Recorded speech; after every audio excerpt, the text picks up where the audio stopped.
Have you ever wondered if you're wasting time searching for the one? What if I told you that the secret to lasting love isn't about finding the perfect person, but about building the perfect relationship? Stay tuned as we challenge everything you thought you knew about love. First, let's address a common misconception. Many of us believe that there's a perfect person out there waiting to be found. Someone who matches our personality, mindset, and background perfectly. But here's the thing. Even if such a person exists, the initial compatibility and passion will eventually settle. Instead of focusing on finding the perfect person, we should concentrate on creating shared memories. These memories, both joyful and challenging, become the foundation of a strong relationship. Think of your relationship like a concrete column.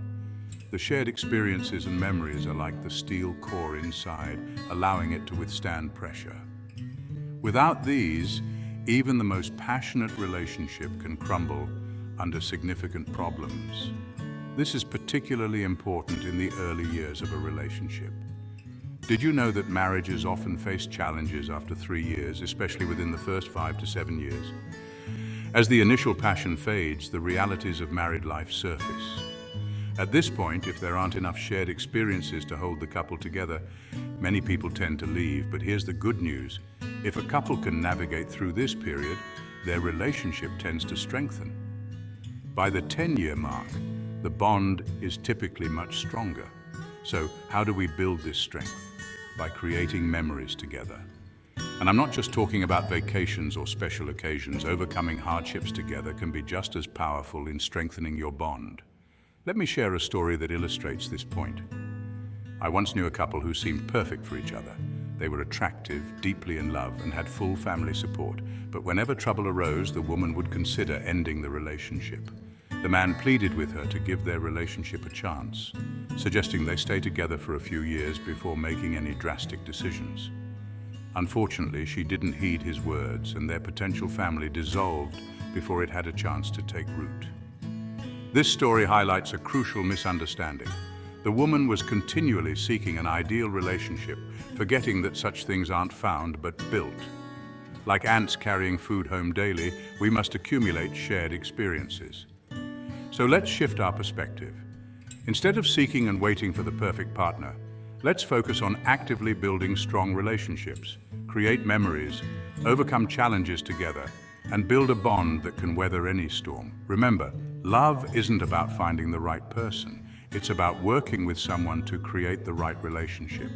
But even as we build these relationships, we often find ourselves on an emotional roller coaster. Why is that? Have you ever felt like you're on an emotional roller coaster in your relationships? One moment you're giving your all, and the next you're left wondering why it's not enough. Today, we're unlocking the secret to breaking free from this cycle. Get ready to discover how loving without expectations can transform your relationships and bring you true happiness. Maybe you've spent hours searching for the perfect gift only to be met with indifference. Or perhaps you've made significant sacrifices like moving to a new city for your partner, only to find they're always too busy to spend time with you. These scenarios are common regardless of gender. Most of us have grappled with such thoughts at some point. I know I have. In past relationships, I often prioritized my partner, sometimes even over my job. When that dedication wasn't reciprocated, I felt uneasy, as if there was an imbalance in the relationship. But here's the thing, this sense of unfairness is particularly prevalent among younger individuals. While it might initially seem reasonable to expect something in return for our sacrifices, this mindset can be detrimental, especially in personal relationships. Let's talk about a concept from economics called a transaction. When you buy something, you're trading money for an item. When you work, you're exchanging your labor for money. When we believe we're making a sacrifice for someone but expect something in return, it's not really a sacrifice anymore. It turns into a transaction. The idea of "I do this for you, so you must do that for me" isn't about unconditional love, but conditional transactions. Consider the love parents have for their children. When our parents make sacrifices for us, they rarely expect anything in return. Their love isn't based on how much we love them back or what we might do to thank them later. So how can we shift our perspective? In my own journey, I've learned to focus on what I can control. If I want to spend time with someone, I make time for them. If I do something for them, it's for my own enjoyment, not with the expectation of a certain reaction or reciprocation. This shift in mindset has relieved a lot of emotional burden. It has given me control over my sense of joy and peace instead of being influenced by the actions or thoughts of others. Think about the early stages of a relationship. At the beginning, we often go above and beyond for our partners, like traveling long distances for a date. The happiness comes from the act itself, not the reaction of the partner. But as relationships evolve, this selfless mindset often diminishes. We start to form expectations, leading to a transactional dynamic that we might not be aware of. Now, you might wonder, can a relationship last if it's one-sided, with one person putting in all the effort and the other simply receiving? It's a valid concern. A relationship where one person is always the giver and the other the taker is hard to maintain.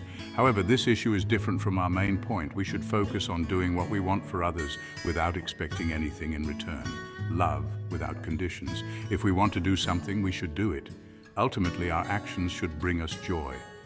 How others think and act is their responsibility, not ours.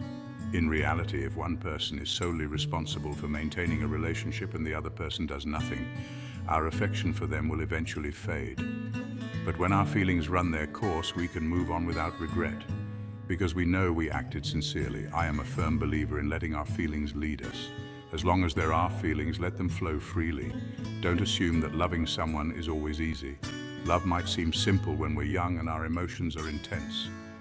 But as we get older, we realize it's not always straightforward. So seize every opportunity to love. Concentrate on expressing love rather than expecting something in return. Love and business are not the same. We should avoid turning acts of love into transactions. This simple thought can make relationships more enjoyable. Without expectations, we don't put pressure on the other person, making them feel more comfortable. The essence of a relationship is two people fostering love and peace for each other. If we can offer that, the other person will naturally feel valued and reciprocate, sometimes even surpassing our expectations. To wrap up, remember that expectations in love can be tricky. Love without overcomplicating things. If you want to do something for someone, do it without expecting anything in return. As we've explored the importance of building strong relationships through shared experiences and loving without expectations, we now turn our attention to another crucial aspect of our well-being: safeguarding our happiness. Just as we invest in creating memories and fostering unconditional love, we must also be vigilant about the factors that can silently drain our joy. In our next topic, we embark on a journey to unlock a secret, the key to safeguarding our happiness. We've explored the paths to joy and the ingredients of a life well lived. But what about the forces that silently sabotage our happiness? Understanding happiness is a journey paved with insights and revelations. One concept that profoundly impacts our understanding of satisfaction and contentment is the expectation bar. This idea focuses on how our expectations shape our experiences and ultimately our happiness. To illustrate this powerful concept, let's explore a fascinating experiment conducted with a group of children. Picture a spacious meeting room with glass walls, allowing observers to peek inside. 3 groups of children were involved in this experiment, each group's experience building upon the last. The first group of 5 children entered the room, their eyes sparkling with anticipation. Before them stood 5 large Lego boxes, promising hours of creative fun. However, as we presented each child with their box, a twist unfolded. Disappointment flickered across their faces, a tangible shift in the atmosphere. We asked each child to rate their happiness on a scale of 0 to 10, with 10 representing extreme happiness. The results were telling. Most children in this first group hovered around a disheartening 3 or 4, their initial excitement replaced by a palpable sense of letdown. Meanwhile, the other 2 groups of children were watching from the waiting area, their own expectations taking shape based on what they observed. With the second group, we repeated the process, presenting them with the remaining 5 large Lego boxes. This time, however, the children's reactions were noticeably different. Their happiness ratings averaged between 6 and 8, significantly higher than the first group. Why the difference? Having witnessed the first group's disappointment, the second group adjusted their expectations. They anticipated receiving a smaller box and were content with the outcome. This simple shift in expectation resulted in a dramatically different emotional response. The third group's experience was even more revealing. Entering the room, they were informed that all the Lego sets were gone and each child would receive a chocolate bar instead. Disappointment, as expected, washed over their faces. However, as they unwrapped their chocolates, a surprise awaited them. We announced that because of their good behavior, we had purchased 5 more Lego boxes, and each child would receive one. The room erupted in joyous cheers, their initial disappointment replaced with pure elation. Their happiness ratings soared, with most children marking a resounding 9 or 10, some even drawing hearts next to their scores. Let's talk about how our expectations shape our happiness. Imagine this: you're given a gift, but it's not what you expected. How do you feel? This simple idea can teach us a lot about being happy in life. We did an experiment with kids and Lego sets. Some kids got smaller sets than they expected and felt sad. Others got bigger sets than they thought they would and were super happy. This shows that our happiness often depends on what we expect, not just what we get. Think of it like this: happiness equals sign, reality minus expectations. When reality is better than what we expect, we're happy. When it's worse, we're disappointed. This happens in all parts of our life: work, school, relationships, everything. So, what can we do? We can't always control what happens, but we can change how we think about things. If we lower our expectations a bit, we might find ourselves happier more often. It's not about expecting less from life, but about being more open to what comes our way. There are different kinds of expectations that can cause problems.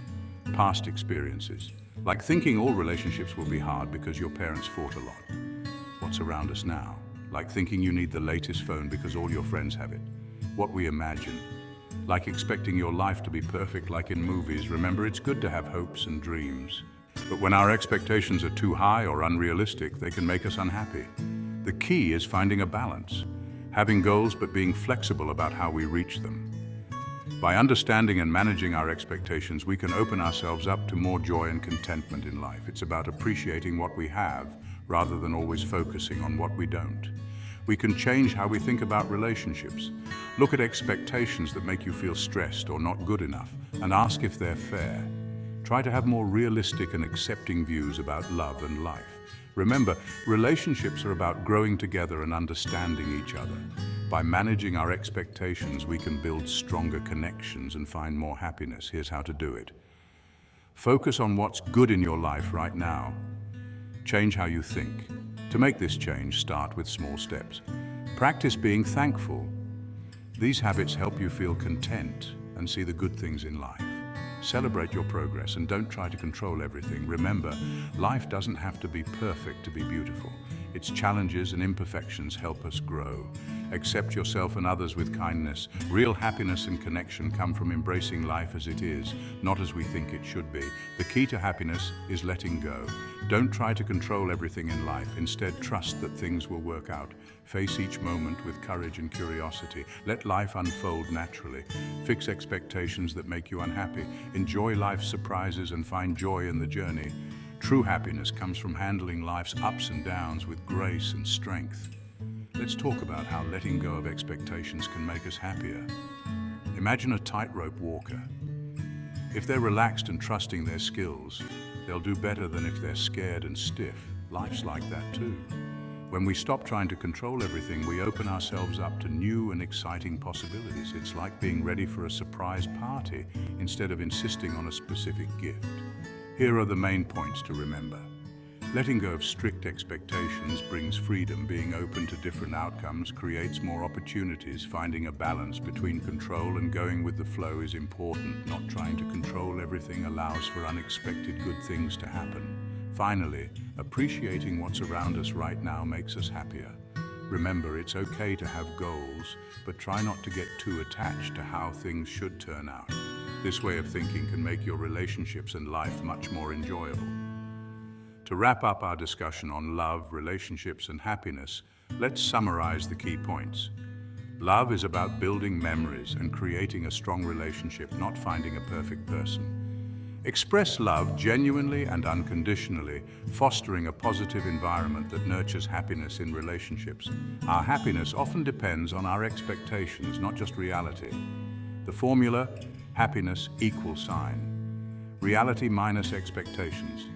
Managing expectations can lead to more contentment in life and relationships. Practice gratitude, focus on the present, and set achievable goals to improve overall happiness. Letting go of strict expectations brings freedom and opens us up to new possibilities in life. Remember, love without overcomplicating things. If you want to do something for someone, do it without expecting anything in return. By applying these insights, we can foster stronger, more fulfilling relationships and lead happier lives. Thank you for joining us on this journey of love and self-discovery. If you found value in this discussion, please show your support by liking and subscribing. Your engagement helps us reach more people with these important messages. Until next time, keep loving freely and living life to the fullest.